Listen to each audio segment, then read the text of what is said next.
नमस्ते बच्चों, Sonia Verma Hindi classes YouTube channel में आप सभी का स्वागत है। और आज मैं प्रश्नावली 127 लेकर आपके सामने हूँ। आज की प्रश्नावली में हम भक्ति काल के एक और महत्वपूर्ण संप्रदाय गौड़िया संप्रदाय और उसके संस्थापक चैतन्य महाप्रभु से जुड़ी हुई महत्वपूर्ण जानकारियों को हासिल करेंगे। तो चलिए वीडियो को आरंभ करते हैं। तो यहाँ पर मैंने इंडिकेट कर दिया है गौड़िया संप्रदाय या चैतन्य मत या चैतन्य संप्रदाय। तो प्रमुखतः सारे विवरण को देखेंगे। और क्योंकि टीजीटी पीजीटी की जो पेपर है वह एक उच्च कोटि का पेपर होता है और बहुत गहराई लिए हुए प्रश्नों को इसमें पूछा जाता है, तो प्रत्येक विषय से जुड़ी हुई जानकारी आपके पास होनी चाहिए। और संप्रदायों से जुड़े हुए लगभग 2 सवाल लगभग हर परीक्षा में ही पूछे जाते हैं। तो यहाँ पर प्रवर्तक देख रहे हैं चैतन्य महाप्रभु और सिद्धांत है अचिंत्य भेदा भेद। पहले पॉइंट को देख रहे हैं। चैतन्य महाप्रभु के बचपन का नाम विशंबर था। चैतन्य महाप्रभु का जन्म बंगाल के नवद्वीप नामक स्थान में हुआ था। चैतन्य महाप्रभु को घर में निमाई के नाम से पुकारा जाता था, यानी कि उनकी माताजी, पिताजी और घर के अन्य सदस्य उन्हें निमाई के नाम से पुकारते थे। चैतन्य महाप्रभु को रूप सौंदर्य के अतिशय के कारण, यानी कि वे इतने सुंदर थे कि इस कारण उन्हें गौर या गौरांग नाम से भी बुलाया जाता था। तो यहाँ पर आप उनके 3 से 4 नामों को जान चुके हैं। नाम तो रखा गया विशंबर, निमाई के नाम से पुकारे जाते थे और रूप सौंदर्य के कारण उन्हें गौर या गौरांग भी कहा जाता था। भक्ति के प्रचार के कारण चैतन्य महाप्रभु ने 24 वर्ष की आयु में संन्यास दीक्षा ग्रहण की थी, यानी कि 24 साल के जब वो हुए तो उन्होंने संन्यास ले लिया था। चैतन्य महाप्रभु के दीक्षा गुरु केशव भारती थे, यानी कि जिन्होंने उन्हें दीक्षा दी उनका नाम केशव भारती था। और केशव भारती ने दीक्षा के पश्चात विशंबर का नाम कृष्ण चैतन्य रखा था। चैतन्य महाप्रभु ने सर्वप्रथम श्री कृष्ण को ब्रजेंद्र कुमार नाम दिया था। चैतन्य महाप्रभु ने राधा को श्री कृष्ण की आह्लादनी शक्ति कहा है। चैतन्य महाप्रभु जयदेव के गीत गाते गाते भाव विभोर होकर मूर्छित हो जाया करते थे। 11वें नंबर के पॉइंट को देख रहे हैं। चैतन्य महाप्रभु साधु संप्रदाय में दीक्षित थे। चैतन्य या गौड़िया संप्रदाय मूलतः माधव संप्रदाय की एक शाखा माना जाता है। गौड़िया संप्रदाय को इसी कारण माधव गौड़ेश्वर संप्रदाय भी कहा जाता है। चैतन्य महाप्रभु की साधना मूलतः आधार पक्ष विशिष्ट शैली की थी। चैतन्य महाप्रभु के शिष्यों में रूप गोस्वामी, जीव गोस्वामी, सनातन गोस्वामी व गदाधर मुख्य थे। देखिए ये जो 15 नंबर का पॉइंट है यह है 2 बार लगभग टीजीटी पीजीटी परीक्षा में हिंदी की पूछा जा चुका है। 16वें नंबर के पॉइंट को देख रहे हैं। चैतन्य महाप्रभु के प्रधान शिष्य श्री नित्यानंद प्रभु थे।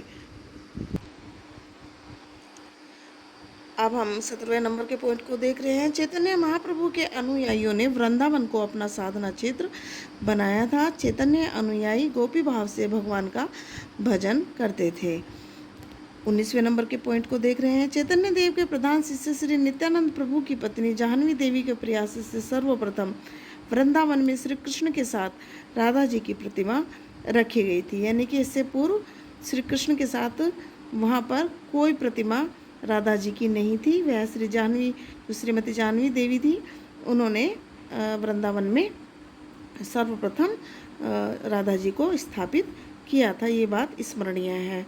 आप गीता प्रेस गोरखपुर की जो कल्याण पत्रिका है या अन्य पुस्तकें हैं जो धार्मिक पुस्तकों के रूप में आती हैं, उनमें अगर चैतन्य महाप्रभु के किसी भी चित्र को देखेंगे तो आप उनके रूप सौंदर्य से और उनके रखे गए नामों से बहुत बेहतर तरीके से परिचित हो सकते हैं। यानी कि जो गौरांग या गौर उनका नाम रखा गया था वह उनके रूप सौंदर्य के कारण रखा गया था, और यह बात इस पत्रिका में छपे हुए उनके चित्रों को देखकर समझी जा सकती है।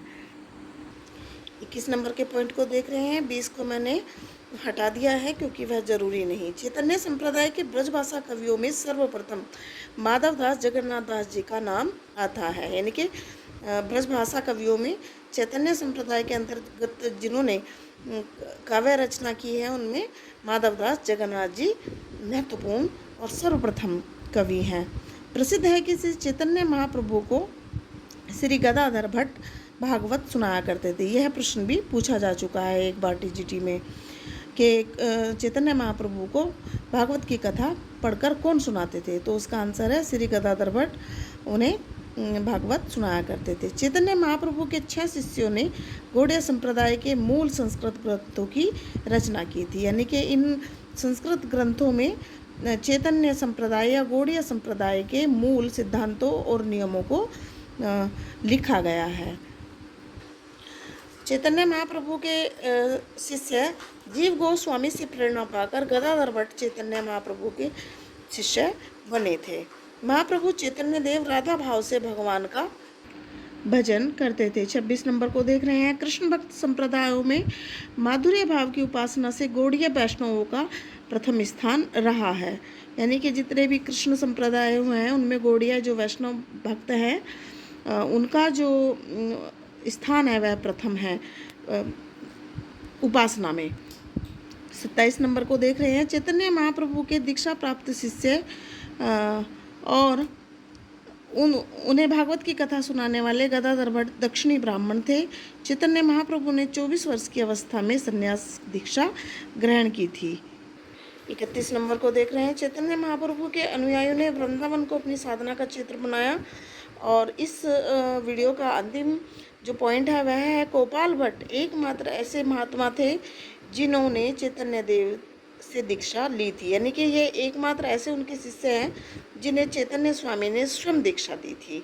ये सभी जो पॉइंट्स हैं वह बड़े स्मरणीय हैं और इन्हें ध्यान में आप जरूर बनाए रखें।